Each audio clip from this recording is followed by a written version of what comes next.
Hello everyone, आपका स्वागत है महेंद्र एसएससी पॉइंट में। आज हम साधारण ब्याज पर आधारित एक प्रश्न पढ़ेंगे।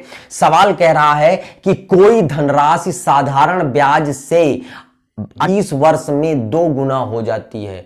20 वर्ष में 2 गुना हो जाती है, कितने वर्षों में वो 4 गुना हो जाएगी? देखिए, चक्रवृद्धि ब्याज पे भी ऐसे सवाल आते हैं, लेकिन चक्रवृद्धि ब्याज पे लगाने का तरीका अलग है। इसको भी मैंने पढ़ा ही है। ये साधारण ब्याज पर आधारित प्रश्न है, ध्यान से समझिएगा। 20 वर्ष में, देखिए ये 20 वर्ष में क्या हो रहा है, स्वयं की 4 गुना, स्वयं की 2 गुना हो जाती है। तो एक बात समझिएगा, जहां 1 था अब कितना हो गया, 2 हो गया।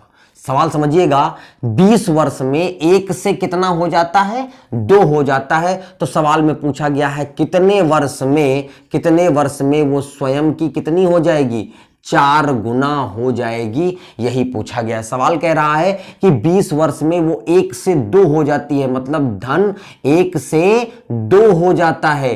कोई प्रिंसिपल अमाउंट है, वो 1 से टोटल अमाउंट कितना हो जाता है, 2 हो जाता है, 2 गुना हो जाता है।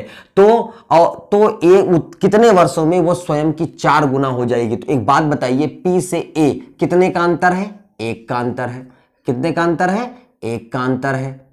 और यहां पे कितने का अंतर है, 3 का अंतर है। तो बताइए 1 होने में कितना साल लगा, ये 1 बढ़ने में कितना साल लगा है, 20 वर्ष। तो 1 बढ़ने में 20 साल लगा है, तो 3 बढ़ने में कितना साल लगेगा, 20 तिहाई 60 वर्ष। कितना आसान सा सवाल था, ध्यान से समझेंगे।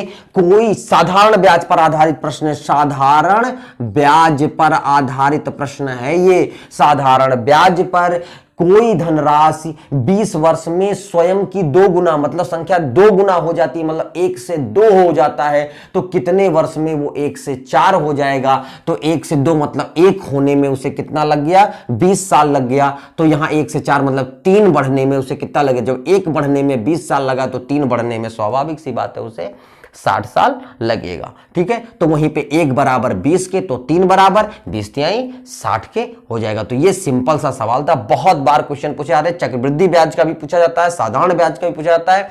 तो बहुत इंपॉर्टेंट क्लास रही है। तो बस आज के लिए इतना ही। जय हिंद, जय भारत।